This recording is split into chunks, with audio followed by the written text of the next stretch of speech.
जिल्हा परिषद मुख्य कार्यकारी अधिकारी यांनी चिपळूण तालुक्यातील विकास कामांना दिलेल्या भेटी दरम्यान अलोरे कॉलनी ते देऊळवाडी मुंडे पूल रस्ता ग्रामपंचायत 258 या रस्त्यावरील किलोमीटर 0/050 मधील पुलाची पाहणी केली असता सदर पूल अतिशय नादुरुस्त झाले असल्याचे आढळले आहे।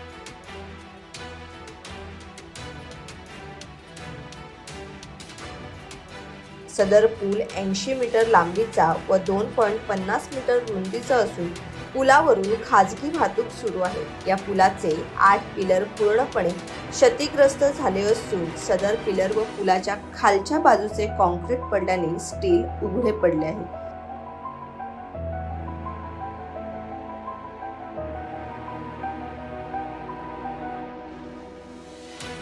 तसेच 2 पिलरच्या पायाच्या तळापर्यंत मोठी भगदाडे पडली असून सदर पूल कोणत्याही प्रकारच्या वाहतुकीसाठी धोकादायक झाला असून वाहतुकीस बंद करण्यात आला आहे।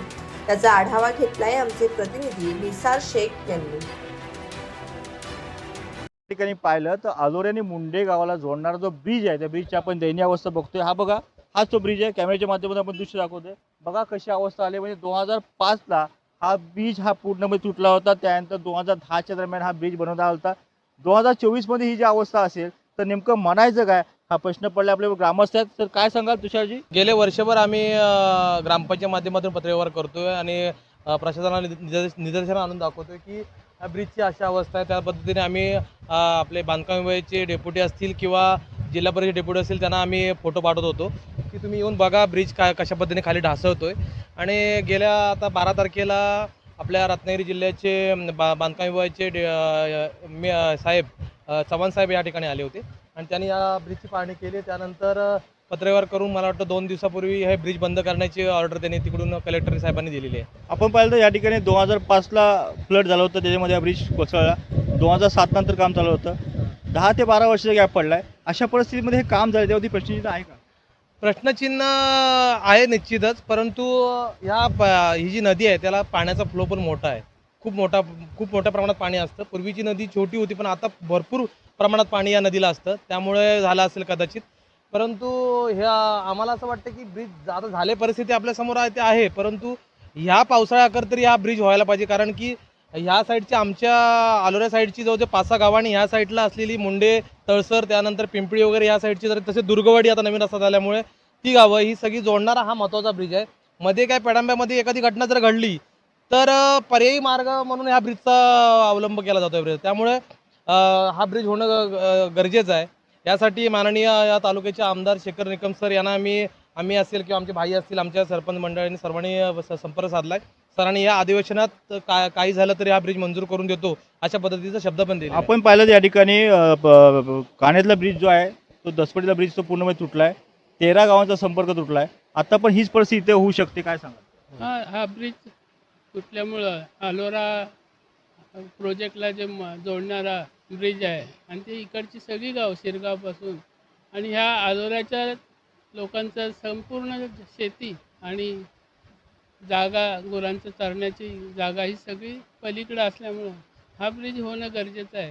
कामाचा दर्जा जो आहे शेठ, काय सांगाल एकूण कामाचा दर्जा? कामाच्या दर्जाच्या बाबतीत त्यांनी त्यावेळी बघायला पाहिजे होतं कशा पद्धती होत आहे। आता आम्ही काय तज्ज्ञ नाही। पिलर जे पाहिलं ते पिलरची अवस्था बघा ना, आता जी अवस्था जी आहे म्हणजे 10 ते 12 वर्ष गॅप पडलाय, काय सांगा? नाही, एवढ्या लवकर ते खराब व्हायला पाहिजे होतं, पण का झालं हे त्यांनीच तपासायला पाहिजे। दुसरी गोष्ट, शासन असं काय झालं की फक्त नोटिसा देतात।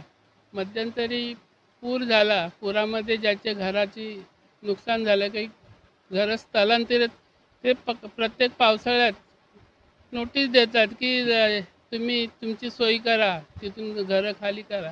किती वर्ष ही सोयी करणार? त्याच पद्धतीचे ह्या ब्रिजच्या बाबतीत सुद्धा तसंच आहे। आता हा ब्रिज जर ह्या पावसाळ्याच्या आत झाला नाही तर संपर्कच तुटणार आहे। त्यामुळे हा ब्रिज लवकरात लवकर व्हावा ही विनंती करतोय। आमदारांनी पण शब्द दिला आहे ह्या अधिवेशनात आम्ही मंजूर करून घेऊ। तो जर झाला तर आणि ब्रिज जरा रुंद झाला तर हेवी गाड्यासुद्धा ह्या मार्गाने जातील। त्यामुळे हा ब्रिज लवकरात लवकर होणं गरजेचं आहे। काय वाटतं तुम्हाला दादा, काय सांगाल? कारण सर्व आलोरकरांची शेती जमीन जी आहेत ही पलीकडं या ब्रिजच्या पलीकडे असल्यामुळं हा ब्रिज होणं अत्यंत गरजेचं आहे. जसं ह्या तुषार चव्हाणनी खेतलेनी जे आता मांडलं की बरीचशी गावं या ब्रिजच्या पलीकडे आहेत. तळसर मुंडा तसं डेरवनला जाण्यासाठी अत्यंत जवळचा हा रस्ता अगदी प्रकल्पाला जोडलेलं. आणि हा प्रकल्पाला जोडल्यामुळं शिरगाव वगैरे यांना जवळ आहे. तर हा पावसाआधी ब्रिज होणं अत्यंत महत्त्वाचं आहे. तर सरांनी शब्द दिलेला आहे की अधिवेशनात आम्ही ह्याच्यासाठी मंजूर करून घेऊ निधी आणि पावसाळ्यापूर्वी हा ब्रिज होईल असं आश्वासन दिलं आहे. आलोरे गावचे उपसरपंच मनीष गांगर आपल्याबरोबर. सर, काय सांगाल एकंदरीत? नमस्कार. खरं तर ह्या पुलाची अवस्था काय ते आपण आता प्रत्यक्ष पाहतोय. गेले 10 ते 15 वर्ष हा पूल होऊन झाला आहे. आता माझ्या मते ब्रिटिशांच्या काळात जे पूल होत होते त्याला साधारण 100 वर्षाचा त्याचा कालावधी असा आणि ते राहायचं. त्यामुळे आता हे जे काम झालेलं ते अतिशय निकृष्ट दर्जाचं झालं असं प्रथमदर्शनी तुमच्या समेत आपण पाहतोय. तो झाला विषय अधिकाऱ्यांचा आणि पाहण्याचा. परंतु आज चिपळूण जे भरलं, पूरग्रस्त झालं किंवा भरलं, त्यानंतर वाशिष्ठी नदी साफ करण्याचा जो विषय झाला, त्यामध्ये वाशिष्ठीच्या उगमापासून पेटमापर्यंत बऱ्यापैकी चिपळूण म्हणजे नदीचा गाळ काढायचा ठरलं, बऱ्या अंशी काम झालं. परंतु शिरगाव ते मुंडे हा जो स्पॅन आहे तो त्यांच्या इस्टिमेटेशनमध्ये असल्यापासून, त्यांच्या नकाशामध्ये असल्यापासून देखील हा जो आपण परिसर पाहतोय म्हणजे शिरगावची स्मशानभूमी जी आहे तिथपासून खालच्यावाडीची स्मशानभूमीपासून मुंड्याच्या त्या जॅकवेलपर्यंत हा आमचा जो अलोऱ्याचा जो भाग आहे तो अजिबात पूर्णपणे म्हणजे तिथून गाळ काढलेला गेला नाही. त्यामुळे तिकडून येणारं मोठं पाणी ह्या पुलाला धडकतं गाळ असल्यामुळे आणि बाजूच्या शेतजमिनीमध्ये जातं. शेतकऱ्यांचं देखील फार नुकसान होतं. म्हणून मला या निमित्ताने एक विनंती करावीशी वाटते की आमच्या इथला हा गाळ पण निघाला पाहिजे. आणि आपण ज्या ठिकाणी उभे आहोत तिथं हा पूर्ण खडक आहे, आपण पाहत असलेलं पूर्ण खडक आहे, हा ब्रिजला लागून आहे. तर तिकडून येणारा जो मोठा प्रवाह आहे तो ह्या मोठ्या खडकाला धडकला जातो. पर्यायाने या पुलाला त्याचा धक्का बसतो आणि ही परिस्थिती निर्माण झाली. तर अधिकाऱ्यांनी आम्हाला विनंती आहे आमच्या गावकऱ्यांच्या माध्यमातून की लवकरात लवकर ह्या ज्या काही छोट्या मोठ्या गोष्टी आहेत त्याकडे पण आता नवीन पुलाची उभारणी होईलच. शेखर सर मोठ्या पद्धतीनं ह्या विभागासाठी पूर्वेसाठी निधी देत आहेत. आजही आमचे ग्रामस्थ गेल्यानंतर सरांनी पुलाला निधी देण्याचं मान्य केलेलं आहे. आता येत्या हिवाळी अधिवेशनात त्याची पूर्तता होईलच.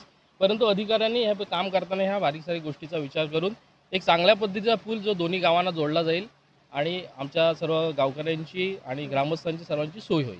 आपल्याबरोबर रमजान कडवेकर आहेत. रमजानजी, काय सांगाल? एखादी पुलाची अवस्था बघताय, दयनीय अवस्था आली, काय सांगाल? निश्चितच आता तुम्ही पाहणी केली तर एक दयनीय अवस्था ह्या पुलाची झालेली आहे. आणि मगाशी सांगितल्याप्रमाणे अलोरे आणि मुंडे आणि या आजूबाजूच्या गावांना जोडणारा हा मुख्य पूल आहे. ह्या पुलाच्या माध्यमातून दळणवळण असेल, शेतकऱ्यांचं येणं जाणं असेल आणि शाळकरी मुलं असतील, यांचा मोठा प्रश्न हे आगामी काळात निर्माण होणार आहे. शासनाने, अधिकाऱ्याने आणि लोकप्रतिनिधींनी याकडे गांभीर्याने लक्ष देऊन हा आमची जी ग्रामस्थांची प्रमुख मागणी आहे की हा जो मुख्य पूल हा जो इतर आमच्या अलोरे गावाला आणि इतर गावांना जो जोडणारा आहे तो याकडे गांभीर्याने लक्ष देऊन यावरती लवकरच कारवाई करावी आणि तो पूर्णपणे चांगल्या दर्जाचा कसा होईल याकडे लक्ष देऊन तो पूर्ण करावा ही आमची ग्रामस्थांची विनंती आहे. आपण या ठिकाणी पाहिलं, त्या ठिकाणी पुलाची दयनीय अवस्था आल्याने हे पूल लवकर पूर्ण करा अशी मागणी ग्रामस्थ होती. कॅमेरामॅन साहिल शेख, निसाक्षी, नवराष्ट्र चिपळूण.